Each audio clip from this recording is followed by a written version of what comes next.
المملكة العربية السعودية أم الكل، من امتدت خيراتها من أقصى الشمال بالمخيمات وقت اللي كنا وناشدنا وطلعنا، ووصلت معنا لأقصى الجنوب باتجاه دمشق.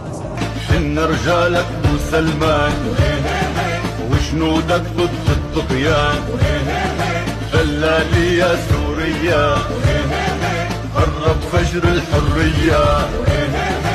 إن رجالك ابو سلمان وجنودك ضد الطغيان. شكرا للمملكة العربية السعودية، شكرا للشعب السعودي. حاليا انطلاق جسر جوي لمساعدات غذائية للشعب السوري. شكرا للمملكة العربية السعودية. كنتوا عند حسن ظنك. شكرا شكرا كثير. ايش بدي اضحك؟ شكرا لانه بيستاهلوا، بيستحقوا شكر، بيستحقوا شكر والله. شكرا.